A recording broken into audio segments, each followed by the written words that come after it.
Thank you very much, Mr. President. Yesterday I posted two short films on my Facebook as an introduction of the debate of today. One short film on how Syrian refugees are treated the last months on the Hungarian border, and then a second short film how Mr. Trudeau, the Canadian Prime Minister, has welcomed them a couple of days ago, these 25,000 who entered in Canada. And I have to tell you, if you look to the pictures and you put them next to each other, the difference cannot be bigger. It's even shocking. And it's not the case that you can enter without any problem in Canada. There is border control in Canada. That's very clear, but the pictures show that they are received there in a decent way, in a human way, with compassion, and not with fear, not with hate, by entering, I should say, through a normal door, and not on their knees under barbed wire, coming into Europe.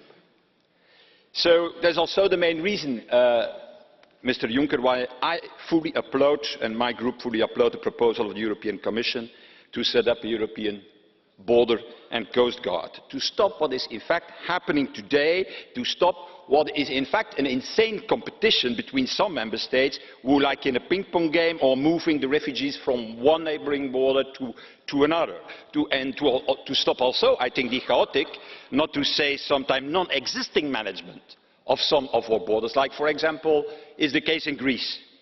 So I believe that your proposal is key. This European border and coast guard, because without it, it could be the end of Schengen, and it could be also the end of the European project.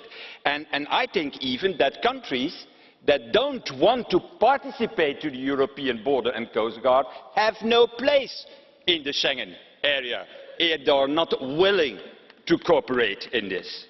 And so my plea to the European Council now is, because the European Commission has done its work, is to decide on it. You don't do it. I have here, that's the advantage with the Council, they have already their conclusion before they are meeting each other. That's the difference with the European Parliament. We meet and then we conclude. There they have it before. Well, it's not in the conclusions. In paragraph 2 they say we're going to examine it. Why is it not possible, Mr. Schmid? Why is it not possible to decide really, yes, the European Council is in favour of a European border and coast guard, and then to start naturally to examine together with the two institutions, based on a fast-track procedure, the proposals of the Commission? No, it's not possible. It is examined. Well, I hope that you come back to debrief about the European Council together with Mr. Tusk, and that's going to be changed in your conclusions, that at least the principle of the Commission is done and is agreed to. And that brings me to my second point, the fight against terrorism. Also here, let me say, it's not your fault. I think it is the services of Mr. Tusk who have prepared it. The conclusions are completely weak. The only thing about fight against terrorism on Thursday and Friday is, okay, we're going to enhance information sharing. And then 2 pages of all the stuff of enhanced information sharing you're going to make in the coming days. Well, we don't need enhanced information sharing. We need mandatory information sharing the fastest as possible. And that is my plea to the European Commission.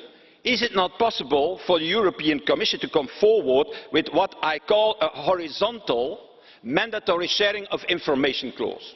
You could do it by a regulation, for example. And that means horizontal, that it should apply to all databases that we possess. That can be Schengen Information System, that can be ECRIS, that can be the Europol databases, that can be the Frontex databases, and the 28 new PNR databases. Why is it not possible that in one regulation you say from now on there is a horizontal, mandatory sharing of information clause between all these databases in Europe?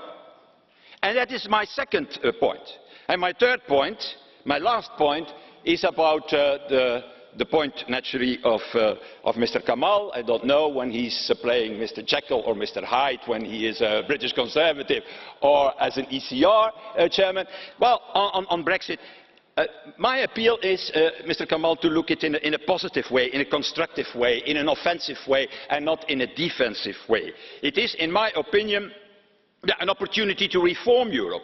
So let's add to the 4 requests of the British government all the in-depth reforms we desperately need in Europe. A new governance for the Eurozone, new tools in the geopolitical challenges we face. Yeah, why not a defence community? I agree with the Prime Minister, Mr. Cameron, when he's refusing an ever closer union. We don't need an ever closer union, we need desperately a federal union. That's very clear between the European member states. That is what we need. So I agree with him. And then finally, to Mr. Weber, it's true, there were good things in 2015 either, and we have made progress. But for the hell's sake, let's make 2016 better than 2015 to make Europe great. Thank you.